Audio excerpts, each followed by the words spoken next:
How's it going, YouTube? It's your boy True, and welcome back to another day of 31 Days of Halloween Horrors, day 13. And the category for this day was underrated Dracula. So I had to basically watch a film that pretty much involved vampires or Dracula per se. A lesser known film about him, and like give it a chance, show its love. So the film that I did choose was Dracula 2000. Never heard of this film. I was like, what is the 2000? What is this supposed to mean? I guess it's just because it came out in the year 2000, but it's a horror fantasy vampire film.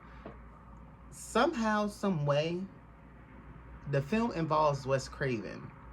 And once I seen that when the movie started, I was like, yeah, I'm in for a good time. No ifs, ands, or buts about it. I'm in for a good time.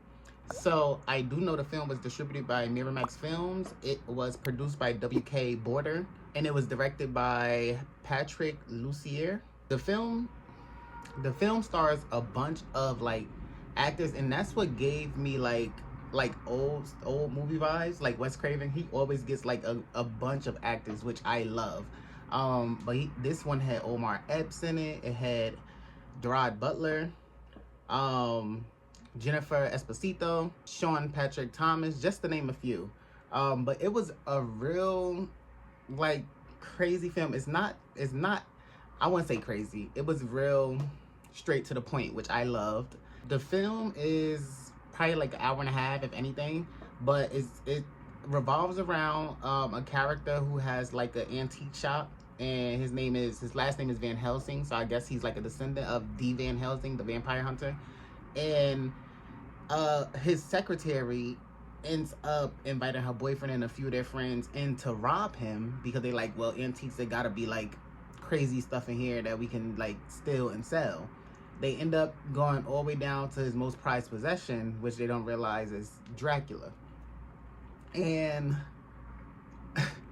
once like they try to figure out how to get Dracula out, or how to get like what he's in a coffin, where they try to get him to where they want to take him, all hell breaks loose. Like once they release him, it's like crazy. Now he's after this specific girl who keeps having like dreams about him, like lucid dreams about him, and she wants to know why.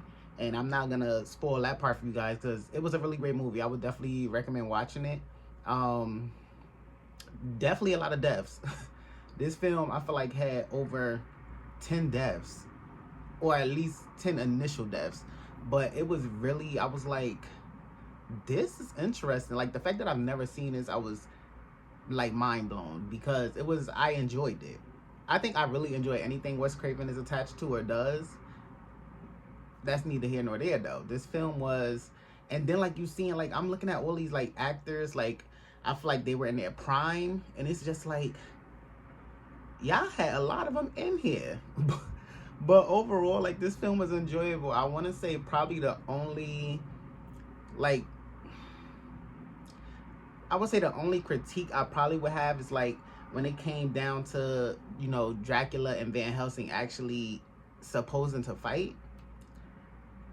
What fight? It wasn't much of a fight. But I'm also not going to ruin the movie. But I would say I would recommend you guys just go watch it. I definitely would rate this film a good 8 out of 10 stars.